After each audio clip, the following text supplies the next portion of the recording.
Welcome to Coach's Corner, episode 42. I am your host, Justin Schollard. And I am Ethan Wolf. And today, folks, we're going to be talking about a subject near and dear to many people's hearts out there, and that is detoxes, fasting, and cleanses. Mm-hmm. We have our opinion on this kind of thing, as you can imagine. And so what we're going to be doing today is just kind of like digging a little bit deeper into I think the psychology of it, of just what would have to happen leading up to doing some sort of like a juice cleanse or a detox, like the idea of what you're going to get from that detox or cleanse, and then just kind of comparing and contrasting that with, what people actually do who have already accomplished that level of fitness that these folks are trying to achieve, and sort of maybe trying to bridge that gap a little bit to find some way to find balance and keep perspective and all that good stuff. So anyways, in case you don't know who we are, we have been nutritionists, trainers, fitness experts for the last 20 years each. I currently own a business online where we help people lose weight, get organized, get accountability and structure. Ethan has a facility in person here in Los Angeles where he does similar stuff. And so we come together in this podcast to just, basically just have like a real honest chat with two professionals in the industry to like help distill some of these myths and confusions and just kind of keep you guys on the right path. And so distilled is such a good word. Yeah. And so today, we'll be chatting about these popular cleanses and detoxes that seem prevalent in our society. Especially those that are kind of in that realm a little bit of paying attention to health and fitness. Some people just don't do it at all, but I think there's kind of like this, I find this very middle ground where people pay attention to their health, maybe they exercise, get to a certain place, and then they're like, oh, this will be an answer. Like job's done, mission accomplished. Yep. Just got my 5 days of bone broth in. And just got to get that 5-day bone broth cleanse in, and then I'm good. Yeah. And of course, the common denominator between people who struggle is just this fit and start sort of when-then fallacy, when I have more time, then I'll get around to it. When I have more money, then I'll pay for a program.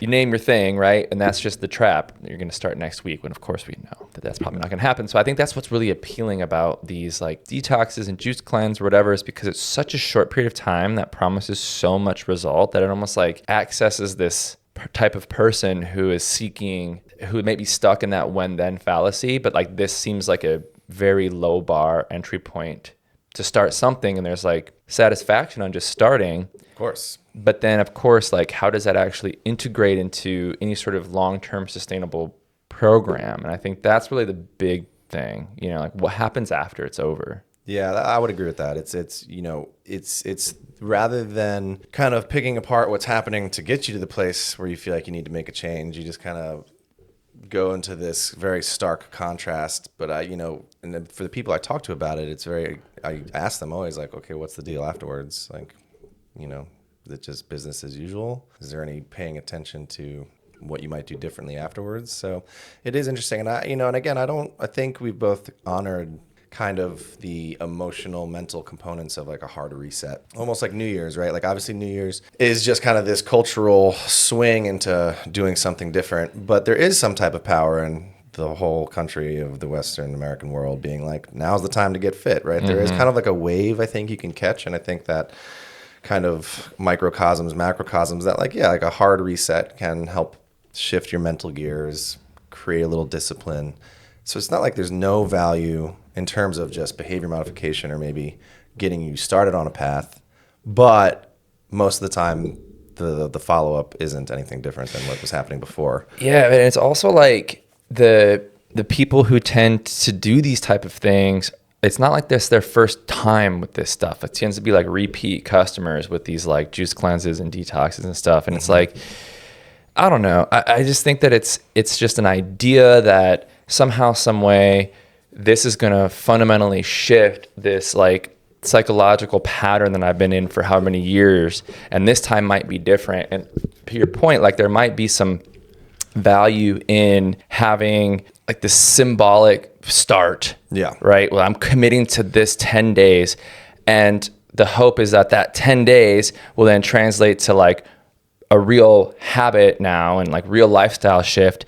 But of course, a problem with that approach is that when you start something extreme, there's no runway. Where do you go from there? Right. And to regress back down to just counting calories almost feels like you're taking a step back, right? It's I find that it's the opposite, where instead of starting at a 10, meaning you're doing Whole30 and you've cut out dairy, you've cut out wheat, you've cut out sugar, you've cut out everything, and you're journaling every morning, you're doing all these crazy things. Like instead of starting at a 10 and then burning out after a month down to a 1 because you go, well, that's not sustainable. And then it just creates this like very volatile sort of duality in your mind where it's like the only way I know how to see result is through these really extreme efforts. Yeah. And there's no middle ground where it's like either I'm eating like whatever's around or I'm just quote unquote trying to make good food choices, but like the numbers don't lie and I'm gaining weight every year, or I do these like crazy extreme detoxes and cleanses where I lose 5 or 10 pounds of like undigested food in my stomach and water weight, but there's no like reintegration and like normalcy of just like what does that actually look like for you indefinitely now though. Yeah. And so it just tends to be the same kind of people that just keep repeating this. It's almost like analogous to like people who like maybe like serial monogamous or something, like people who just like kind of rush into relationships too fast and like right. Like I can't be alone. It's the same person you're dating, it's just a different reincarnation of the same person. You didn't learn your lesson the first time, right? And I think a lot of it is going to be based around intent. I mean, I think we're coming from, again, a perspective of weight loss and fitness. Yeah. And so I think particularly in weight loss is where I see most of this. And, I honor that fasting has tremendous benefit and value on a physiological level. There's no doubt about it, in whether that's long-term calorie restriction or 24-hour fast. Like there are benefits. It's good for the body. You can reset your gut biome, which can help with mental states. And just, there is a slew of benefit, I think, to doing a fast. I think it's been part of our human physiology for almost as long as we've been around until recently. So it's one of those things for me, a lot of it's like, what is the intent? Because I have a lot of respect for fasting. I think it's awesome. I think it has tremendous benefit. I'm not necessarily throwing the baby out with the bathwater for me of just like fasting is just stupid or has no value. But I think, again, it's like, what is the intent? Why are you doing the fasting? And I think that from the perspective of losing weight or changing your body composition or losing fat, it's just really not the best way to go. So if I were to hear people being like, I'm going to choose to fast for mental discipline, to just make sure I live longer, to help my gut biome, to just get the general overall benefits of fasting as just like someone who's dedicated to living an optimally healthy life in terms of just how my body operates and preventing cancers and those kind of things, like sure, like I'd be like a thumbs up.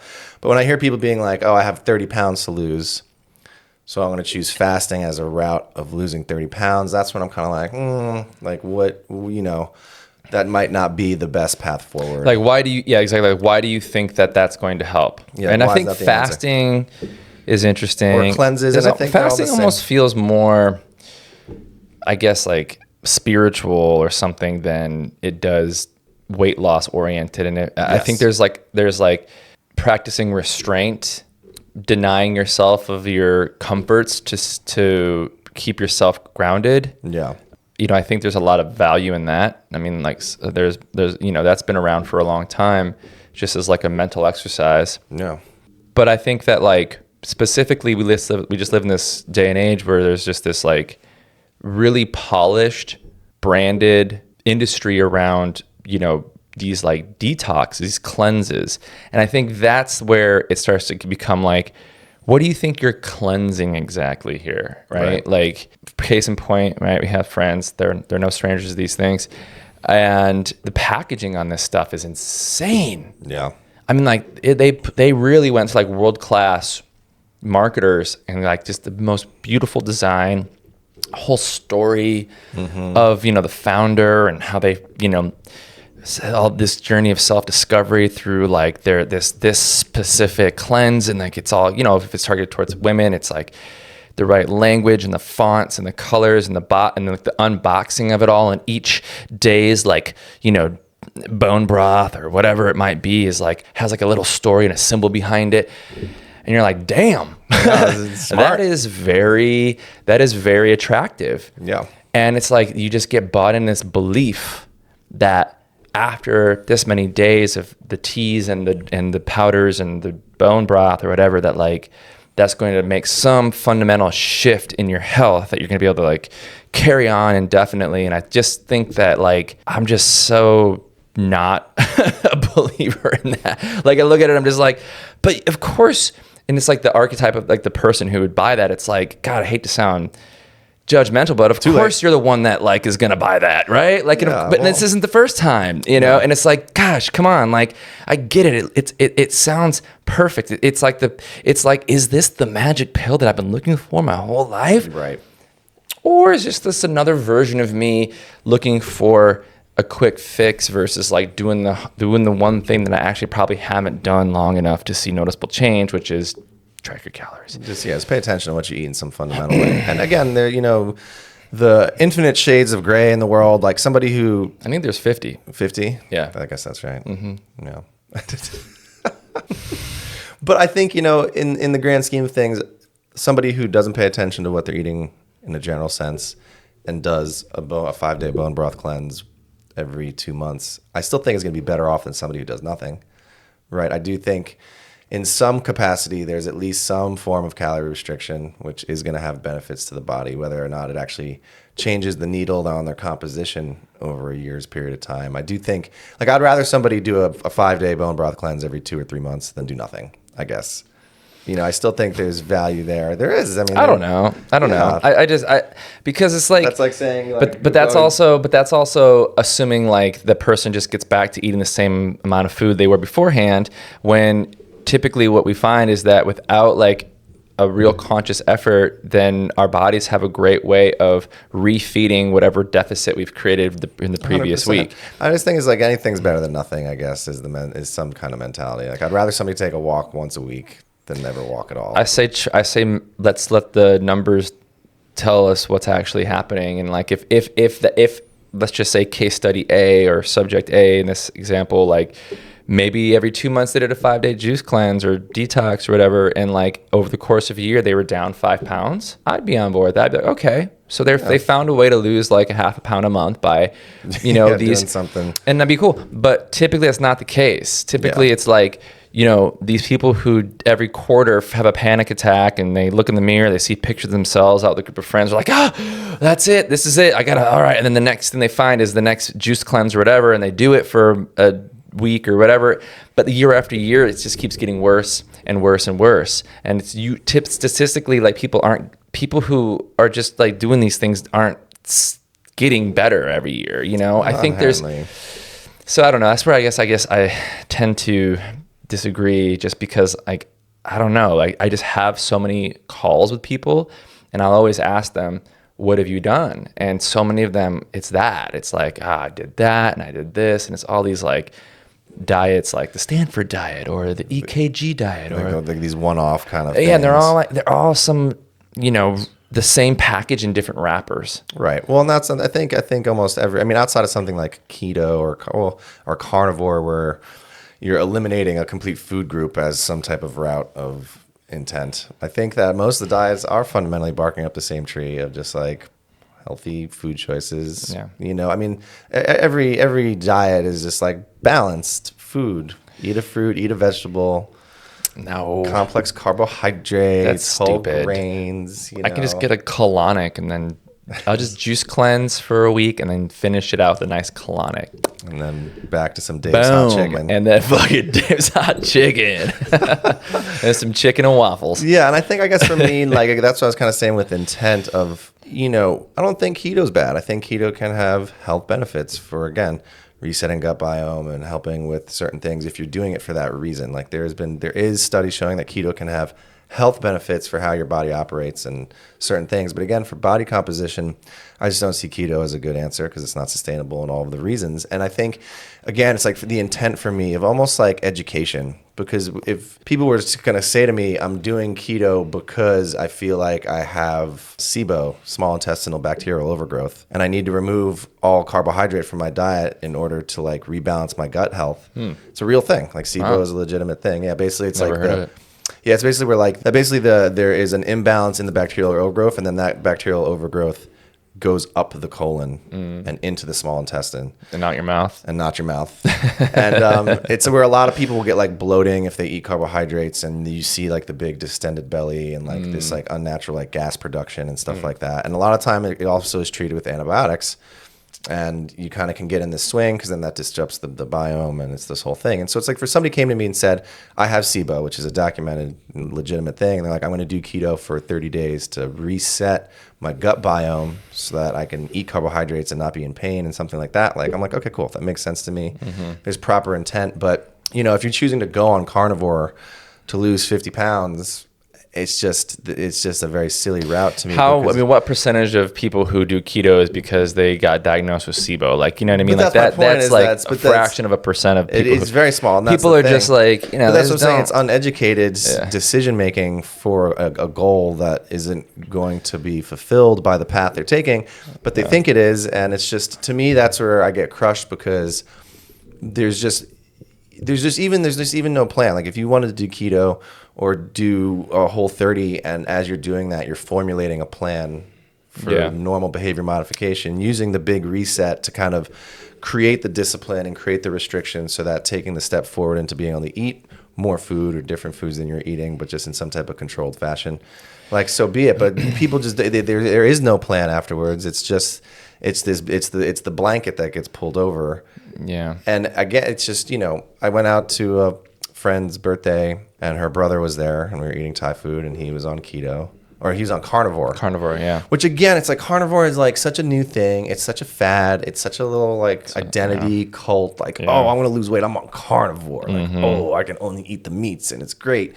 You know, and he's talking about eating like a half stick of butter and a steak for a meal. It was Atkins, then it's paleo, then it's keto, now it's carnivore. I mean, you know, and it's just like, and I'm just like, you're not like, what happens when let's say you do lose 30 pounds on carnivore, and then like, what then? Just eat butter. Just eat butter. Yeah. You know, because then it's almost like it's going to bite you in the ass, because now you're used to eating fatty meats and half a pound of bacon in a sitting and butter. And then, well, now I don't have to, now I'm coming off of it, and I'm used to these crazy fatty meats and practices, but now I'm going to let rice and tortillas or bread back in, you know, and it's almost like the odds of continuing some food behaviors that won't serve you when you just add more calories. By the way, like, the only reason why you would lose 30 pounds after, of course, you just lose all your water weight from removing carbohydrate. But once you've removed all your water and glycogen levels and everything, let's just say of the 30 pounds you lost, maybe 10 of it, 15 of it was fat. The rest was some form of water weight or muscle. Glycogen, a little muscle, because you're not eating carbs.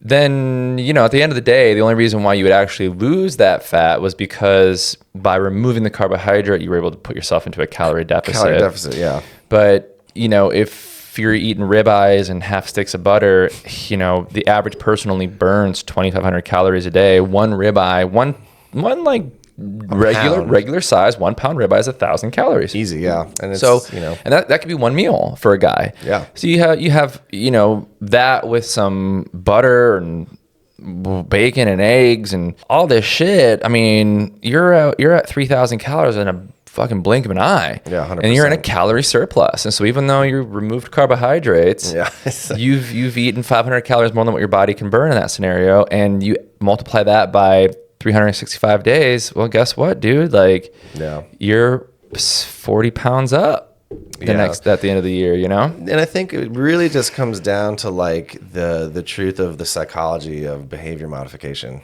Like it's hard to be a different person. And this is why like these juice cleanses and everything, it's like, it's so attractive, because it's like, oh, maybe I can get rich quick if I just invest in all this like stocks. I just buy this like stock bundle, I'll get rich. Or if I just do the juice cleanse, I'll lose weight. It's like the same psychology, but there's no behavior modification.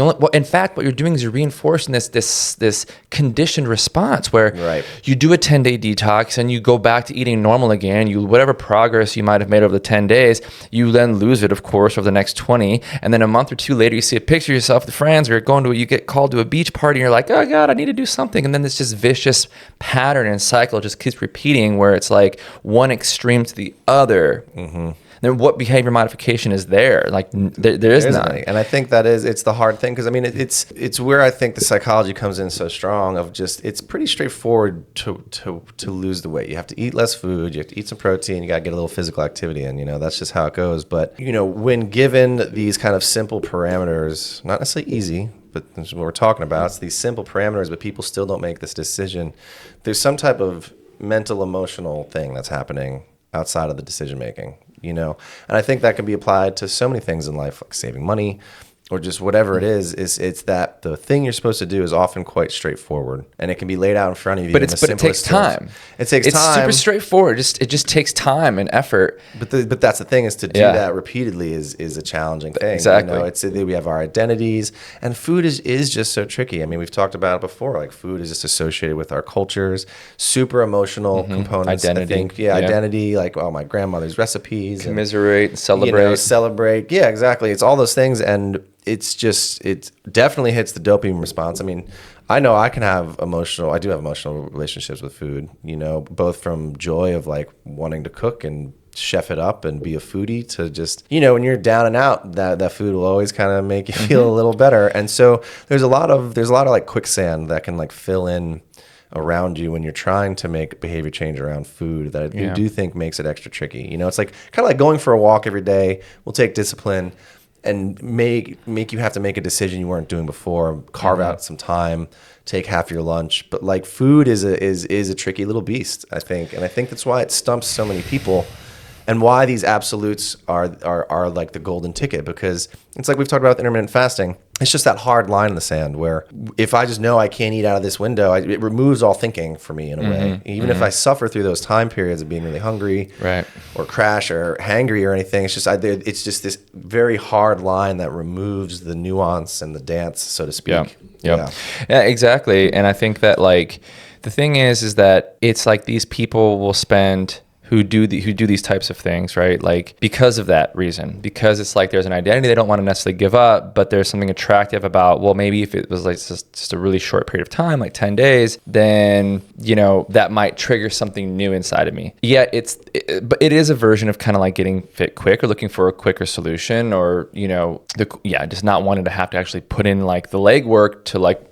stretch it out. And you just compare that and contrast that with like anybody who's accomplished the goals that the said person is trying to accomplish. Like they've done probably the opposite. Like, very few people have like, I think, achieved like really, really high levels of fitness over the course of their lifetime because of like these 10-day cleanses and detoxes. Like, nobody who's like really serious about fitness and like takes it seriously does that shit. Like a 12-week boot camp just gets you into shape. Right. Like, it's great. It's good that you did it. You're going to be better off than when you started. But like, it's not, you have to do. It's just some of those. It's just one of those things where, it's like people will spend their entire life. This is the mind fuck. People will spend their entire life looking for the quick fix. Yeah.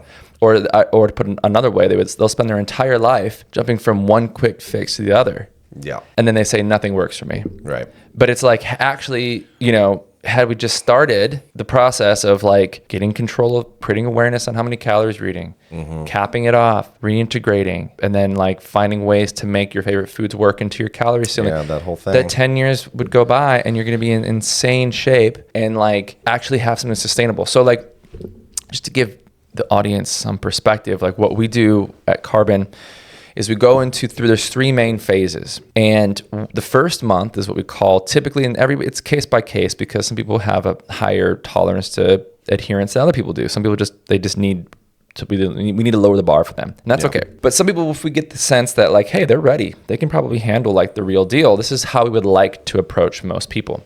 Right. First month you're with us, we call elimination phase. And that is going to be similar to like what a Whole30 would be like, or like a, FODMAP light, where we just give you a very straightforward list of foods that we know in general for most populations don't cause inflammation, gas, bloat, that kind of thing, right? Just like good old-fashioned single ingredient whole foods, fruits, veggies, complex carbs, lean proteins, that kind of thing. And so we go into month 1 where it's just elimination. Elimination means if it's not on that list, we're eliminating it. And you're going to do your best for 1 whole month to just keep your food choice simple while we get you comfortable tracking, because it's much easier to track food accurately when it's single ingredient food. Yeah. If you're already eating tacos and burritos and burgers, it's very hard if you don't know how to track sauces food. On it. What is this? And this is why most people are almost 100% wrong on their food tracking, is because they don't start with a simple list of foods. They start with just their normal stuff, and then they don't know how to do it. But if it's just like a chicken breast, like most people could probably figure out how to track accurately what a chicken breast is, you know? Yeah, and even if 100%. they're 10 or 20% wrong, it's so low calorie that it's still fine. Yeah. And so month one is elimination, where we just basically have you get off that food list, get you comfortable with your calorie targets, move you into a protein ceiling, and then just kind of really lock in your ability to accurately track and assess how many calories you're eating. So the intent is the intent is really the tracking. The intent is to remove all unnecessary but to grease the wheels for the behavior of tracking food. Because it's setting the tone for this behavior modification that is so vital, because it's way easier it's way easier to like stack your Legos together when you only have 5 Legos. Right. But if I dump like an entire bucket of all these shapes and sizes and I say, now build me a castle, and like, oh my God. But if we just go, now put the blue one on top of the red one, it's like, yay, we did it. We you know, and so we just get people just comfortable and in momentum. Now, month 2 is what we call the reintegration phase. And this is where Whole30 stops. And if you worked with a good coach, this is where you would eventually ascend. Mm-hmm. So then month 2 is the reintegration phase. And so after we've kind of got that really good foundation, you've cleaned yourself out, a true cleanse, because you've actually eaten single ingredient foods for a month. So AKA, you know, detoxing. If you guys want to truly cleanse, do that. Anyways, reintegration now, we have your calories, we know your protein targets, you've been tracking food for a month now, so you're really comfortable with it. Now we go into reintegration. Now let's start to like go out to dinner, have a drink, have a glass of wine, like have a dessert, like eat that bag of chips. Like what are the things that we want, that we enjoy? Right. And the funny thing is after a month of restraint, all of a sudden the things that you thought you wanted, you aren't really interested in anymore. Yeah. You kind of lose the taste where you're like, well, maybe I really don't want like chips and shit. You know, like I was just in the momentum of it, but I really don't care. So month 2 is reintegration. Order your lunch in, and now, but though the thing is with month 2 is we want to now see you bring these foods in now that are not on the list. We get rid of the food list. We bring the foods in now. But your goal, your task is to make sure that it still fits your calorie ceilings and your protein targets. And so that's month 2. Right. Reintegrating. And then month 3 is called autonomy phase. And that's essentially where it's like you've built your repertoire of food choices, you've built your network of cafes and restaurants that you want to go to, and you have your, you know, dozen or so options wherever you are in your little sphere, in your little world, that you can then easily plug and play. You know how to practice some restraint if you're never going to have dinner that evening, to look at the menu ahead of time. Right, yeah, just you have some pull strategies. back on your breakfast. We got strategies, we got systems. And so that's the 3-part process that we bring our clients through to really create this identity and lifestyle. And I think that, listen, what I just described is 90 fucking days. Yeah. And that for most people are like, I don't have 90 days, even though you just spent 9 years hopping from one get fit quick to the next. And it's like, or we could just squash this in 3 months and have you just a fighter jet stealth mode, able to like navigate whatever scenario you find yourself in without a problem. Because even the 3 months is still just like a start. Yeah. Right. Because that's still just a start to your life. Like many 3 months will pass by in your life, hopefully. And, you know, it is just, even that I see as just setting up a system and a tool belt and all these things to then like apply it for a very long time period. Mm-hmm. You know, it's like, because even that is just, it's almost like the 3 months is still just the beginning.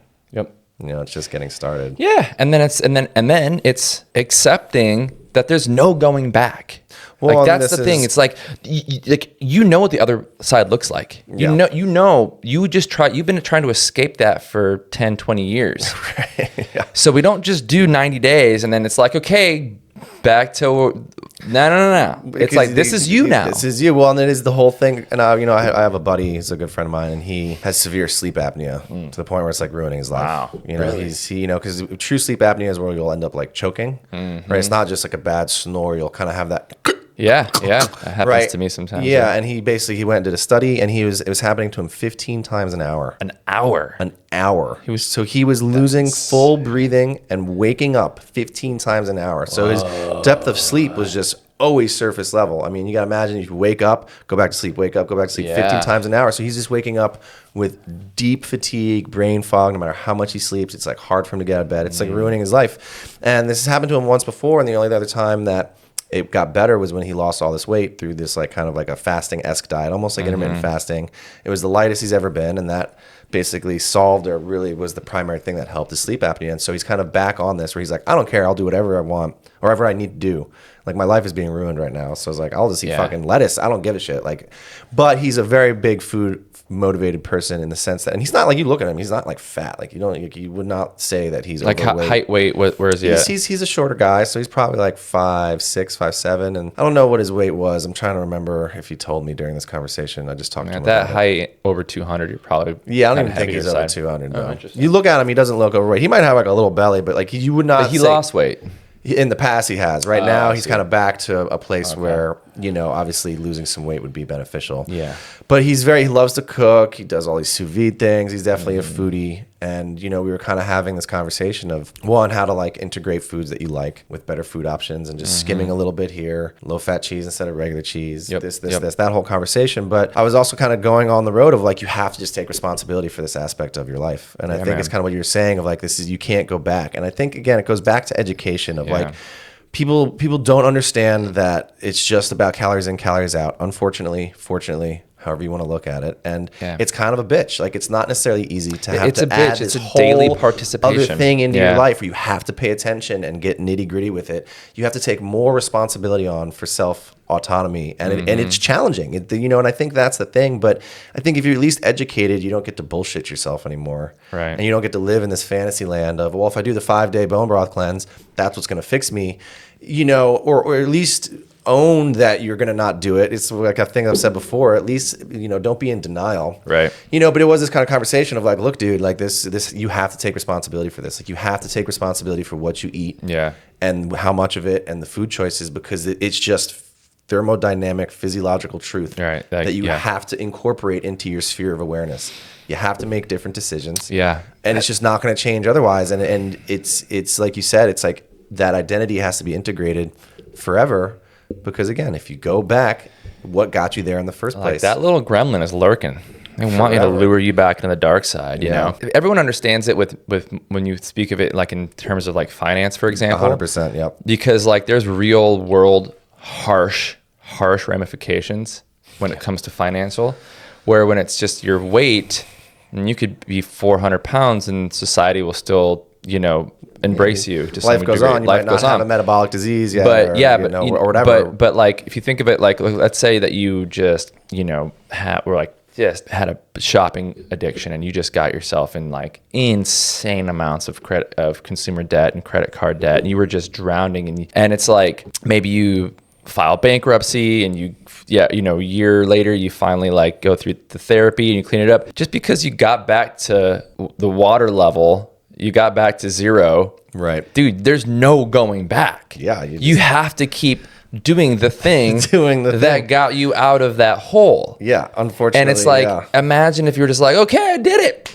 Going back to the old ways. buy It's my like shoes and get some baseball cards. And, and so it's like that with calories, and it is sometimes that cut and dry where it's like, listen, like if you've done everything under the sun and maybe you have some success, maybe you lose a little bit of weight, it's like that's your life now. And I think that's the big identity shift. It's like, can you accept that this is your life now? Right. That like you are the person. You didn't just do 12-week challenge once in your life, but you are the person now who weighs their food out, who thinks ahead of time.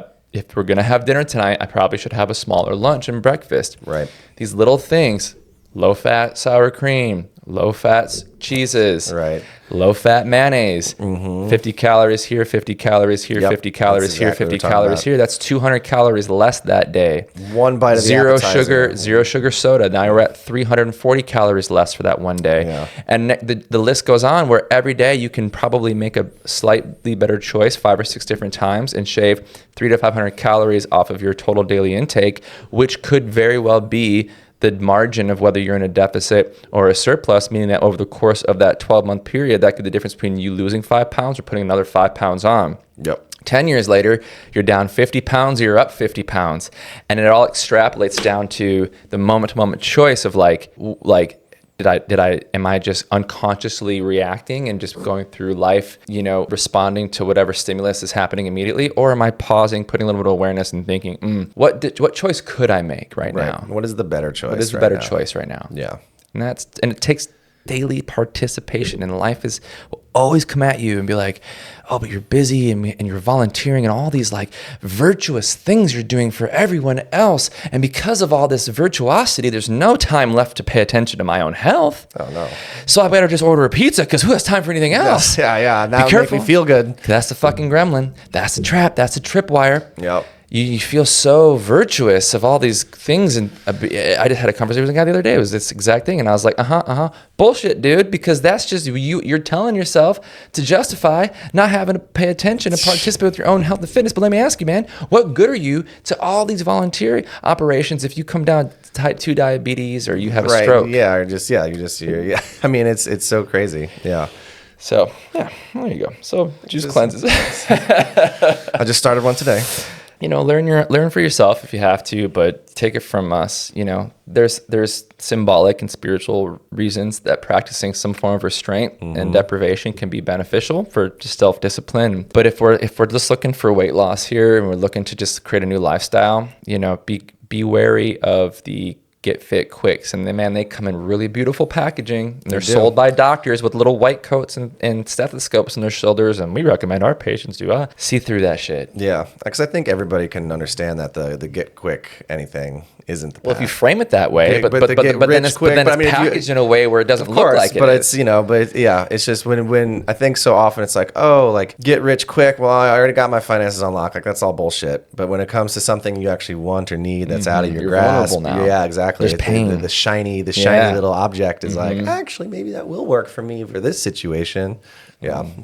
Episode 42. Boom. Hopefully that helps you traverse the path of your health a little better. Yeah, in 10 more weeks, we'll be at a full year of this stuff. It's pretty incredible. It is pretty cool. Yeah. So that was Coach's Corner, episode 42. Thank you guys so much for joining us. Truly. Hopefully you found some value in this episode. We'd love to hear from you. If you wanted to drop a comment, let us know what you thought, and we will catch you all next time. Peace out. Peace.